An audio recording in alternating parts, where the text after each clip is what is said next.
अज्ञानतिमिरान्धस्य ज्ञानञ्जनशलाकया चक्षुरुन्मीलितं येन तस्मै श्रीगुरवे नमः। नमस्तस्मै भगवते कृष्णाय कुण्ठमेधसे राधाधरसुधासिन्धौ नमो नित्यविहारिणे। राधां कृष्णस्वरूपां वै कृष्णं राधास्वरूपिणं कलात्मानं निकुञ्जस्थं गुरुरूपं सदा भजे। श्रीमद्हंससमारम्भां सनकादिकमध्यमाम् अस्मदाचार्यपर्यन्तां वन्दे गुरुपरम्परा। श्री गुरुभ्यो नमः। परम गुरुभ्यो नमः। परमेष्ठी गुरुभ्यो नमः। परात्पर गुरुभ्यो नमः। सर्वगुरुभ्यो नमः। वाञ्छाकल्पतरुभ्यश्च कृपा सिन्धुभ्य एव च पतितानां पावनेभ्यो वैष्णवेभ्यो नमो नमः। श्रुति पुराण इतिहास भजबे को धोई सुभर के हरिदास। मंगल आदि विचारिरह वस्तुन और अनूप हरिजन को यस गावते हरिजन मंगल रूप। अग्रदेव आज्ञा दई भक्तन को यस गाव भवसारो श्री भक्तमाल रस दें। श्री प्रिया दास पद कमल पुनि पंदौ बारंबार किन्ह भक्ति रस बोधिनी टीका अति सुखकार। चारि जुगन में भक्त जे तिनके पद की श्री महाराज की जय। श्री प्रियादास जी महाराज की जय। समस्त वैष्णव भक्त वृंद की जय। जय जय श्री राधे श्याम। हम लोग श्री भक्तमाल में लोग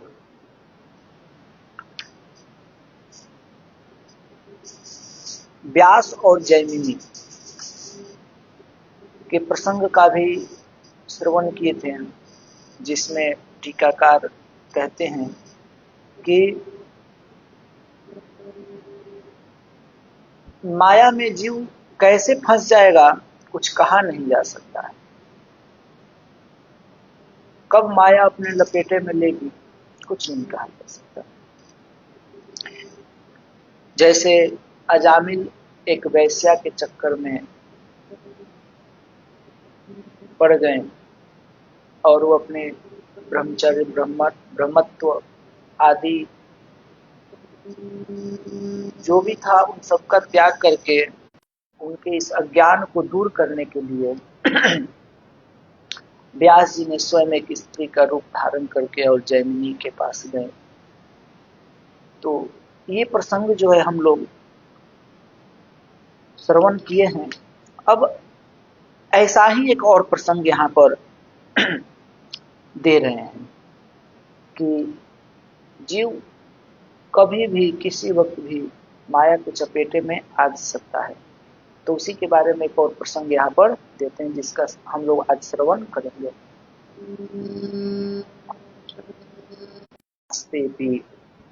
स्त्री मुख पंकजम सुललितम दृष्ट्वैव मोहं गता। कहते हैं कि विश्वामित्र पराशर आदि भी जो वायु जल और सूखे पत्ते खाते थे, पराशर ऋषि विश्वामित्र ऋषि जो सूखे पत्ते और फल आदि खाते थे, मैंने चिप्स कुरकुरा और मतलब कि तमोगुणी भोजन ये सब नहीं खाते पीते थे। चाउमीन पिज्जा बर्गर आदि आदि लहसुन प्याज खाते थे वो लोग। ये सब मतलब उन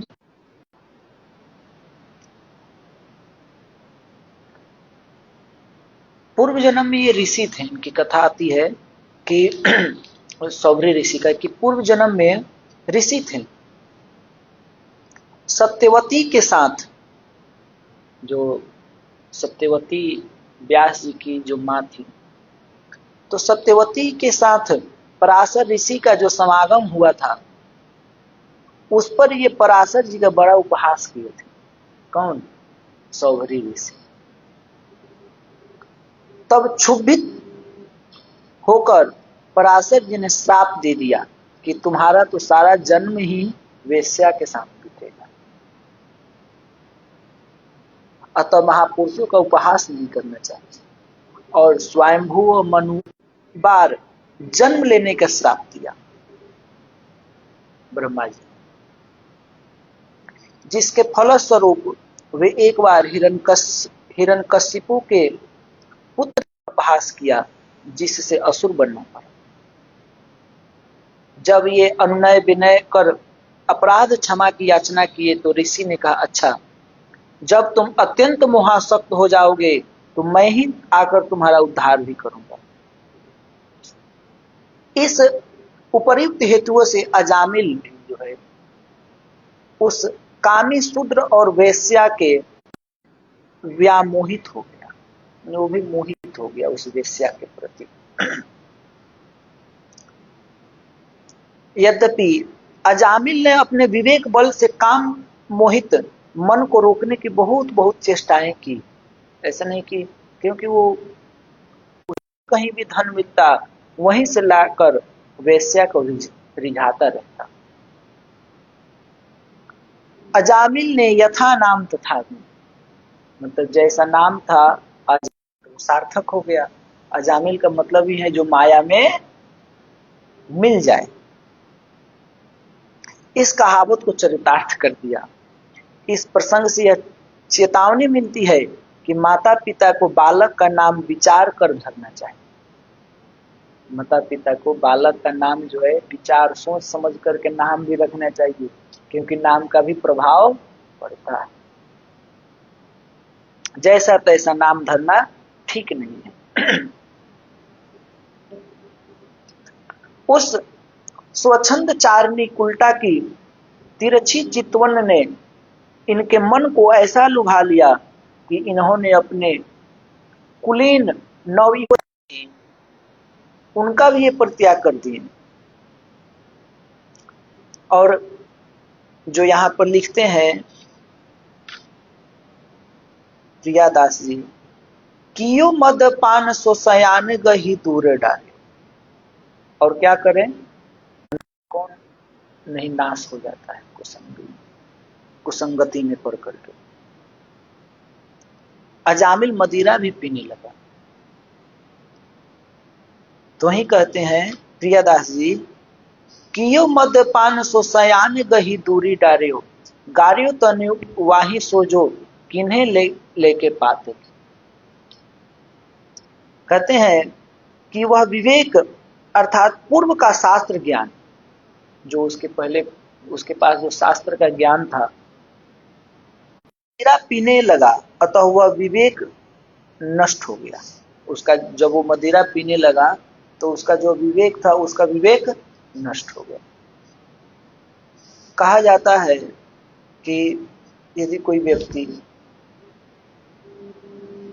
मतलब कोई भी नशा नहीं करना चाहता, नशा जो है उसको आदमी करता है तो शरीर की शुद्धि बुद्धि रहती है। आदमी अपने पुत्र को, पत्नी को, भाई को, बहन को, बेटी को पहचानता है। लेकिन जो शराब मदिरा पान करता है तो उसकी दृष्टि कब अपनी बहन के प्रति खराब हो जाए, बेटी के प्रति खराब हो जाए, कुछ कहा नहीं जा सकता। अगर कोई मतलब सिगरेट तंबाकू आदि खा रहा है तो उसको तो होश रहता है, मतलब हो चुके हैं, होते रहते हैं। तो इसलिए मद्यपान करने से क्या हो गया कि उसका विवेक नष्ट हो गया। और दूसरा बात ये कहते हैं कि विषय वश होने से वह विवेक नष्ट हो गया, अथवा उस वेश्या के संग में पड़ने के कारण उसका विवेक, भूले माता पिता गुरु दया धर्म अरु सत्य। माने यौवन का मद, जवानी का मद, अरुमद पिय और मद्यपान करने पर, अपुनि तरुणी मद मत, और किसी स्त्री के साथ रहने से, भूले माता पिता गुरु, माता पिता गुरु को भी भूल जाता है, और दया धर्म और सत्य, दया धर्म सत्य, इन सब चीज को जो है वो भूल जाता है। विनाश जो है एक ही मद के लिए पर्याप्त है।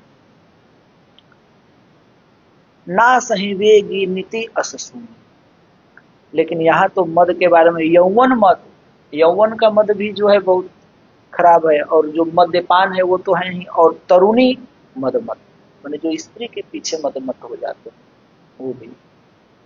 तो ही कह रहे हैं कि एक मद तो पर्याप्त है, लेकिन यहाँ तो यौवन मद, मदिरा मद और तरुणी मद, तीन तीन मद है।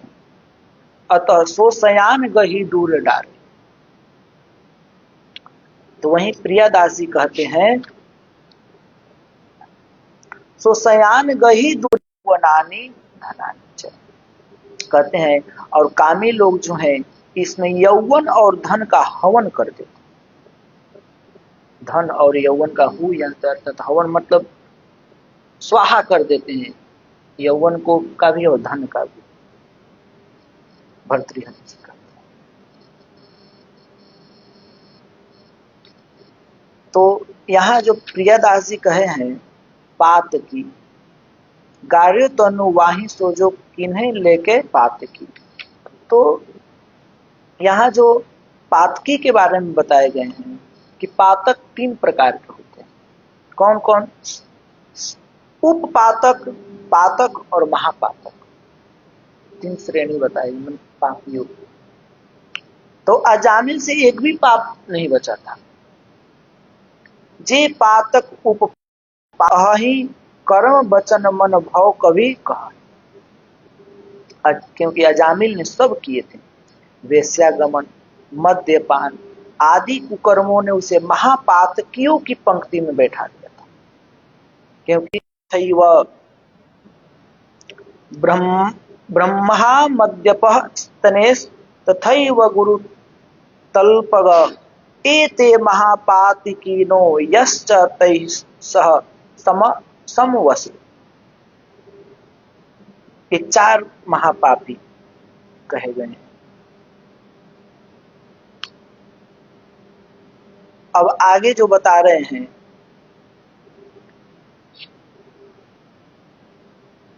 मतलब कि ब्रह्मा मद्यपः मतलब जो मद्यपान करता, जो ब्राह्मणों का हनन करता है, और स्तनेश मतलब चोरी करता है, और गुरु तल्पग और गुरु पत्नी को हरण करता है उसके साथ, ऐसे को महापातक कहा गया है।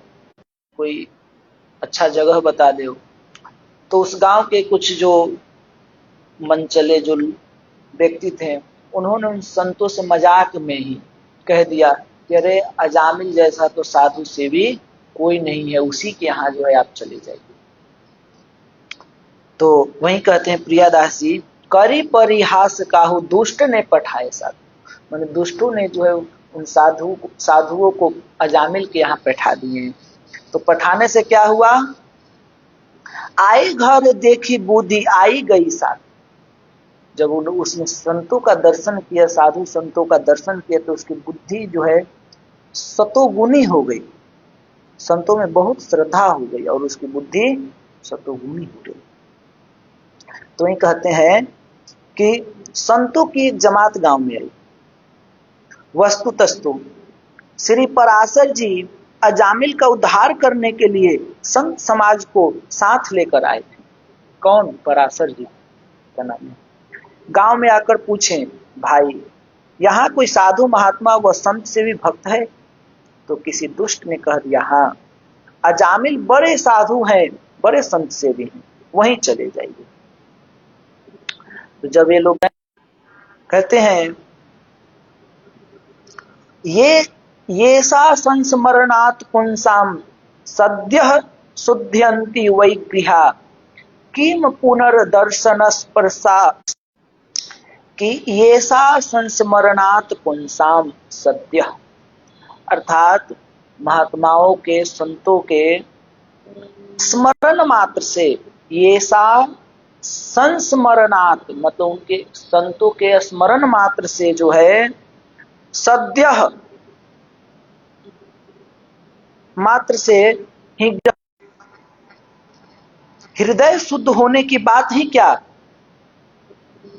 फिर दर्शन स्पर्श पाद शौच आसन आदि भी। अर्थात पूछते हैं कि प्रभु वैष्णव की क्या पहचान है, वैष्णव की पहचान क्या है। तो श्री महाप्रभु ने कहा, क्या कहते महाप्रभु, कि जिसके मुख से एक बार भी श्री कृष्ण नाम निकला हो वही वैष्णव है।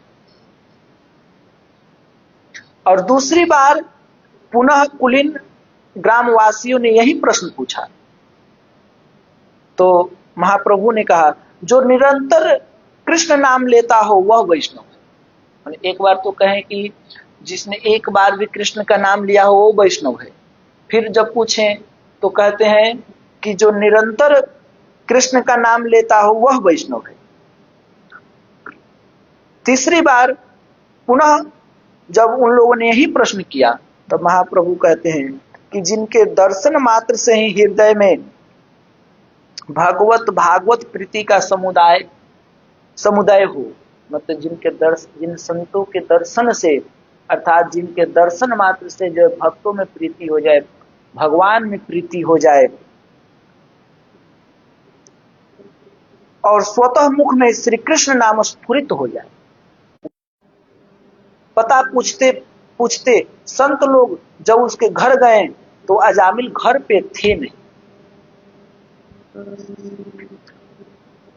वेश्या अपना साज श्रृंगार किए दिख पड़ी।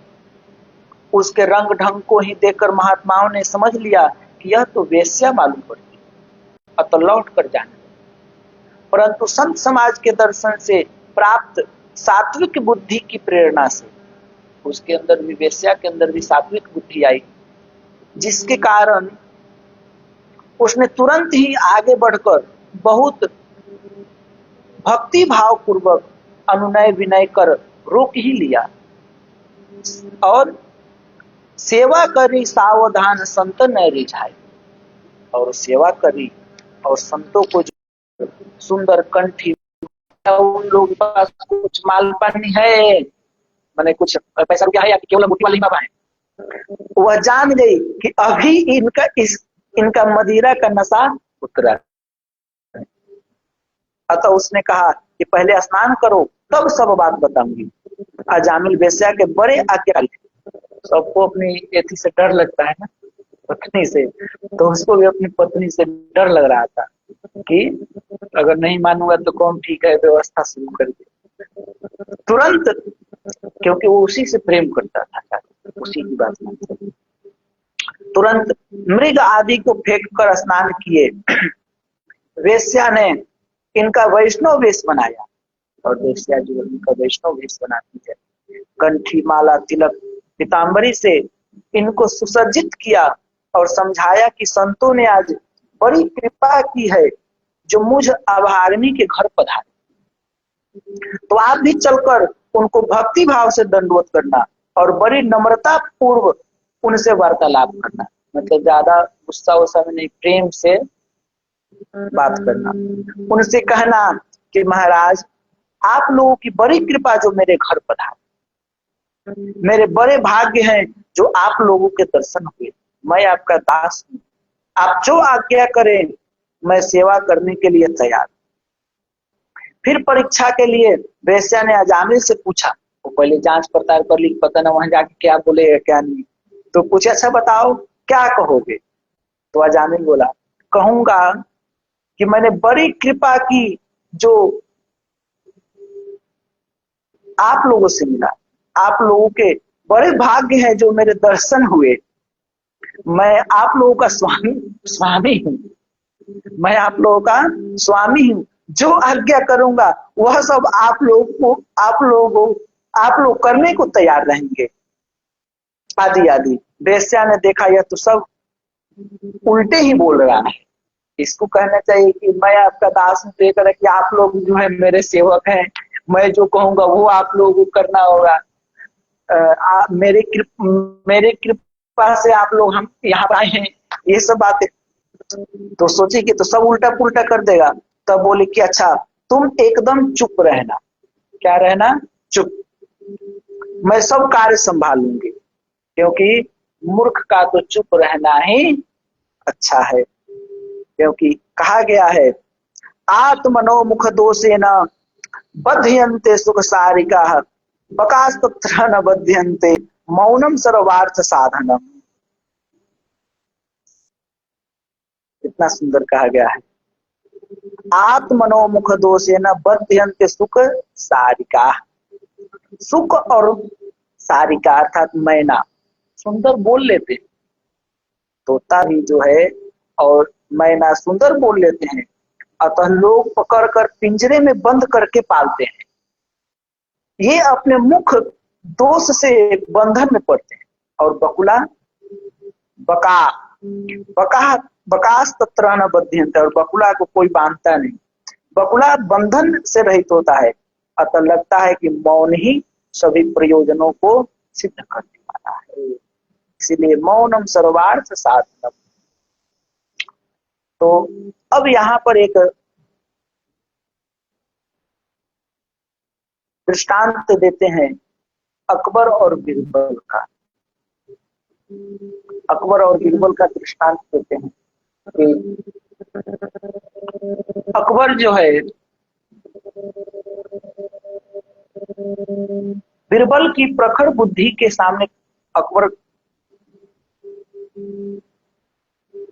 बीरबल की प्रखर बुद्धि के सामने अकबर का कुछ नहीं चलता था। बीरबल इतने बुद्धिमान थे, विद्वान थे कि उनकी बुद्धि के सामने इसकी कुछ नहीं चलती थी। बात बात में लज्जित होना पड़ता था अकबर। अकबर इस प्रयत्न में रहते कि मैं कौन ऐसा उपाय करूं जिससे बीरबल को कुछ लज्जित होना पड़े। किसी ने बादशाह से कहा कि हुजूर बीरबल के घर के लोग बड़े मूर्ख हैं, प्रवीण तो एक बीरबल ही। तो बादशाह ने यह बात जब बीरबल से कही तो बीरबल ने तुरंत उत्तर दिया, हुजूर आपको किसी ने बहका दिया है, मेरे घर के सभी लोग बड़े प्रवीण हैं, उनमें मूर्ख तो मैं ही। बीरबल तो बादशाह ने कहा मैं उन लोगों को देखना चाहता हूं। तब बीरबल ने घर जाकर सबको एकत्रित करके सुंदर सुंदर पोशाक धारण कराकर घोड़ा पालकी पर बैठाकर बादशाह के दरबार में उपस्थित किया। बीरबल ने घर वाले को सिखा दिया था कि बादशाह कुछ भी पूछे तुम लोग बोलना मत, बोलोगे और उत्तर ठीक से नहीं बन पड़ा तो बादशाह मार डालेगा। हुआ ऐसा ही। जब वे लोग दरबार में पहुंचे तो बादशाह देखते ही जान गए कि सचमुच ये है तो पूरे गवार ही, इनके गवारपन का भंडा फोड़ करना चाहिए। अतः बादशाह ने बात चलाई, तुम लोग इतनी सुंदर पोशाक पहने हो, यदि कोई छीने तो क्या करोगे? ऐसे ही कई बार पूछा, परंतु वे तो सीखे पढ़ाए थे। अतः एक चुप, मतलब सब चुप रहे, कोई कुछ भी नहीं बोले। बादशाह ने बीरबल से पूछा ये बोलते क्यों नहीं? तो बीरबल ने कहा हुजूर आप समझे नहीं, इन्होंने दृढ़ निश्चय कर लिया है कि मूर्ख से न बोलना ही अच्छा है, कि मूर्खों से न बोलना ही अच्छा है। यह सुनकर बादशाह झेप गया, साथ ही बीरबल की बुद्धिमानी पर प्रसन्न। इसी प्रकार वेश्या ने भी अजामिल से कहा कि तुम मौन ही रहना, और यही हुआ। अजामिल आए, जैसे तैसे संतों को दंडवत करके एक और बैठे गए। संतों ने इसे भोला भाला भक्त समझा अजामिल। तो कहा गया है सेवा करी सावधान, सेवा करी सावधान संतन रिझाए। तो कहते हैं सेवा जो है बहुत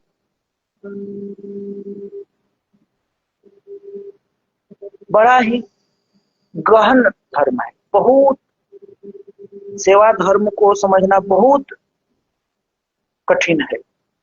कहा गया है सेवा धर्म परम गहनो योगी नामप्य गम्य, कि सेवा धर्म जो है परम गूढ़ है, गहन है, कठिन है। योगी नाम अभी अगम्य, योगियों के लिए भी अगम्य है, जानने वाला नहीं है। इसमें बड़ी सावधानी बरतनी पड़ती है। संत दर्शन के प्रभाव से, सात्विक बुद्धि का उदय होने से वेश्या और अजामिल ने मन वचन कर्म से भक्ति भाव पूर्वक संतों की सेवा कर उन्हें रिझा लिया। सूर साधु चाहत भाव सिंधु की तोस जल अंजलि दिए। कहते हैं कि जब उन्होंने संतों को रिझा लिया सेवा करके, तब सर्वज्ञ संतों से अजामिल और वेश्या की वास्तविकता छिपी नहीं, क्योंकि संत सब जानते थे कि ये वेश्या है, ये डकैत है, ये ऐसा ऐसा है, सब जानते थे पराशर ऋषि, तो छिपी नहीं रही। और इन दोनों ने भी अपनी शोचनीय दशा संतों को कह सुनाई और अत्यंत गलानी में भरकर संतों के चरणों में लौट कर रोते हुए अपने उद्धार का उपाय पूछा। संत लोग तो समझते थे कि ये ऐसा ऐसा है। बाद में वो भी जो है वेश्या और अजामिल अपनी सभी बातें बताए कि हम लोग ऐसे ऐसे हैं, और बहुत गलानी उन लोग को हुई। तो बोले कि हमारे उद्धार का कोई उपाय बताएं। फिर तो लागी दया कोमल चित्त संता, संत हृदय नवनीत समाना। संतों ने कहा भगवान का भजन करें, कल्याण हो जाए। तो अजामिल बोला प्रभु मैंने जन्म भर तो पाप किया, भला भजन में मेरा मन कैसे लग सकता है। पापवंत कर सहज स्वभाव, भजन मोर ते ही भाव न का। क्योंकि मैं तो हमेशा पाप किया, मुझे भजन कहाँ से सुना। तो ऋषियों ने अजामिल को स्वरूप अनुरूप औषधि बताया। क्या बताएं? नारायण नाम धरो गर्भपात की। कहे कि क्योंकि जैसे चतुर वैद्य रोगी की हैसियत के अनुसार ही दवा बताते हैं, जो चतुर वैद्य होते हैं रोगी की हैसियत देख करके और उसके अनुसार दवा बताते हैं, वैसे ही ये देखे कि ये तो इतना बड़ा पापी है, तो माला जप आदि करेगा नहीं, तब जो है वो उनको बताते हैं। क्या अब यहाँ जो प्रसंग है,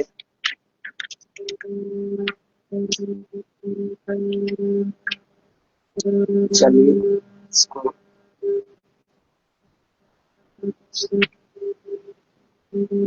अब यहाँ अभी प्रसंग बहुत बड़ा है, तो यहाँ जो है वो अभी अजामिल को बता रहे हैं यही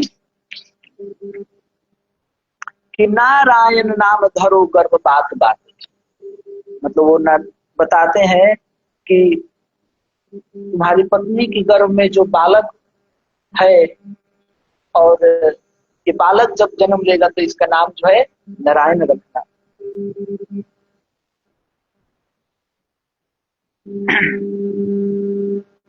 अब यहाँ एक दृष्टांत देते हैं।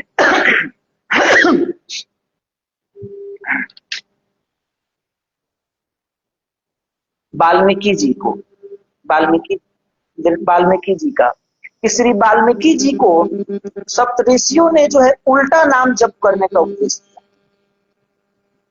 उल्टा नाम जप करने का, क्योंकि जैसी हैसियत वैसी के अनुसार।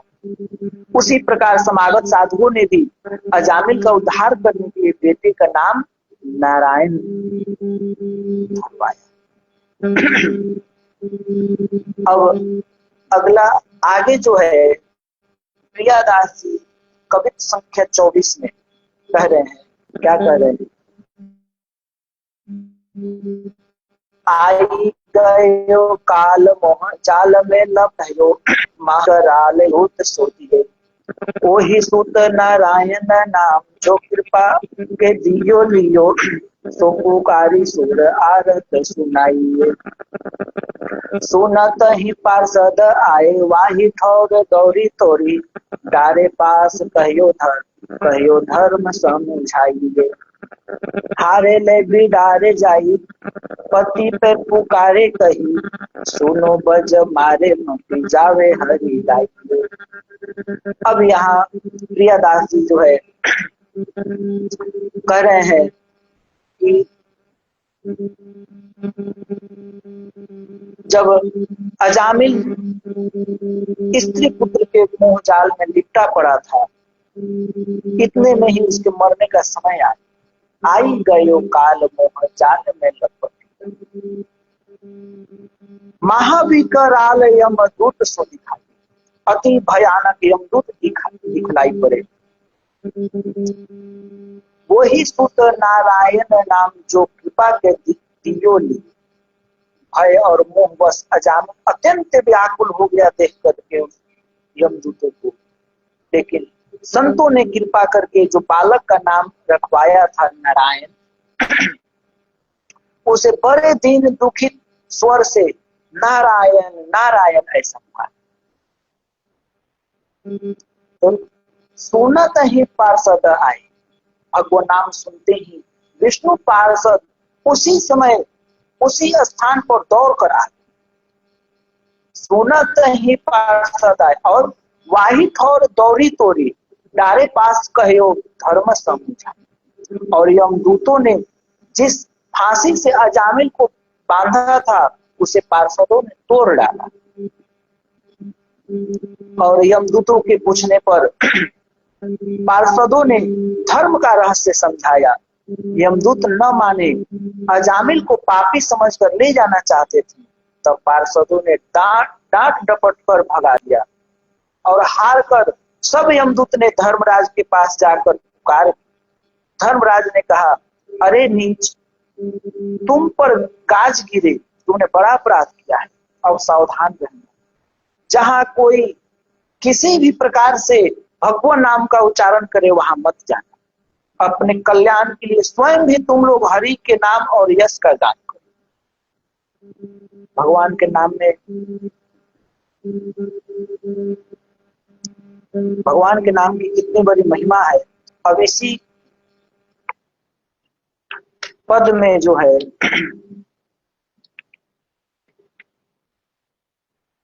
कवित्व में व्याख्या कर रहे हैं, तो इसका जो है हम लोग श्रवण विशेष रूप से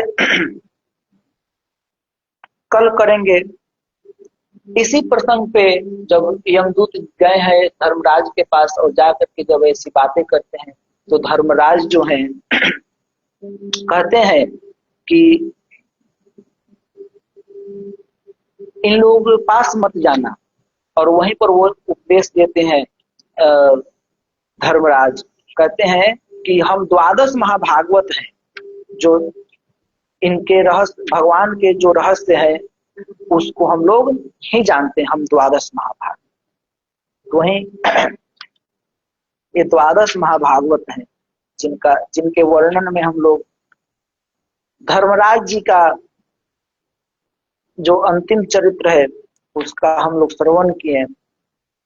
अब इसी में जो अगला जो प्रसंग है अजामिल का, अब इसको जो है हम लोग कल श्रवण करेंगे। प्रेम से बोलिए वृंदावन बिहारी लाल की जय, बाके बिहारी लाल की जय, लाडली लाल की जय, श्यामा श्याम की जय, श्री उलात्मक हंस भगवान की जय, श्री संकादिक भगवान